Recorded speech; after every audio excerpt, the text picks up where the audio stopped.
जय Shri Krishna. गीताधाम Gurukul online classes में आज हम कक्षा अष्टम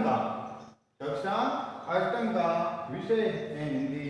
पुस्तक है वसंत भाग 3, जिसका अध्याय है 6वां, भगवान के डाके। लेखक हैं रामधारी सिंह दिनकर। ये एक कविता है, कविता पाठ है जो प्रकृति के बारे में दिया गया है कि किस तरह से प्रकृति अपनी चीजें साझा करती हैं और कोई भेदभाव नहीं करती हैं।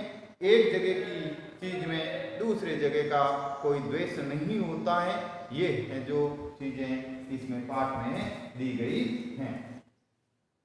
पक्षी और बादल ये भगवान के डाकिए हैं। कहते हैं पक्षी और बादल भगवान के डाकिए के रूप में कार्य करते हैं, स्वतंत्र विचरण करते हैं। इनको किसी देश की सीमाओं का कोई है जो किसी तरह का है जो फाउंडेशन नहीं है, रोक टोक नहीं है। जो एक महादेश से दूसरे महादेश को जाते हैं, महादेश यानी एक महाद्वीप से दूसरे महाद्वीप को भी ये पक्षी और बादल गमन कर जाते हैं या विचरण कर जाते हैं।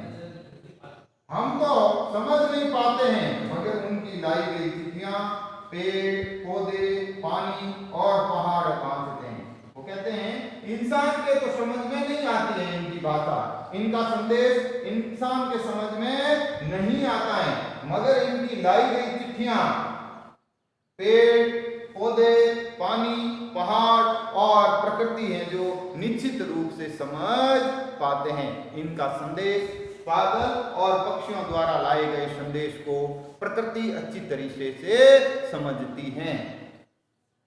हम तो केवल ये आंकते हैं कि एक देश की धरती दूसरे देश को सुगंध भेजती है। वो कहते हैं हम तो सिर्फ ये आभास करते हैं।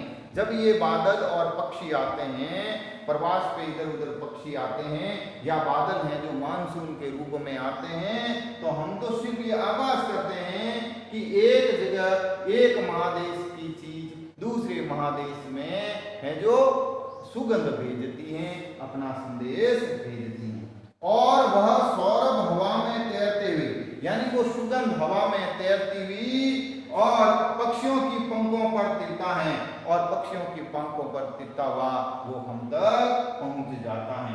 और एक देश का भाप अर्थात एक महासागर से उठी हुई भाप है जो किसी दूसरे देश में वर्षा बन के जल बन के गिरता है, और एक देश का भाप दूसरे देश में पानी बनकर गिरता है। एक देश की भाप दूसरे देश में पानी भर के बरसती है। ये संदेश प्रकृति हमें देती है, बगैर भेदभाव अपनी चीजों का वितरण, सबके लिए समानता और किसी भी तरह क्या है जो रोक टोक नहीं। तो ये है जो भगवान के डाके के रूप में है जो विचरण कर रहे हैं। कुछ शब्दार्थ हैं जिनको भी आप देख लो। पांचना,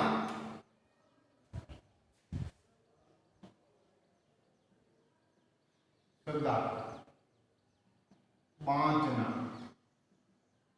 यानी पढ़ना, स्वर पढ़ना, जोर से पढ़ना, ये बांचने का है। आंकना,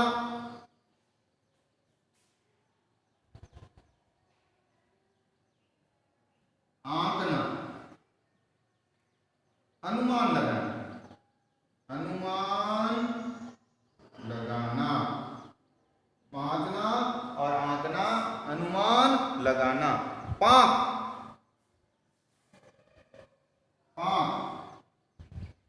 पंख, पांख पंख या पर।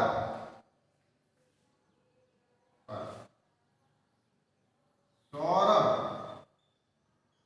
सौरभ का अर्थ है सुगंध या सुभाष, सुगंध या सुभाष, सुभाष होता है, सुभाष। ये आपके शब्दार्थ हैं कठिन, बाकी लगभग सही हैं। तो अगला भाग हम इसके प्रश्न उत्तर के रूप में देंगे। धन्यवाद।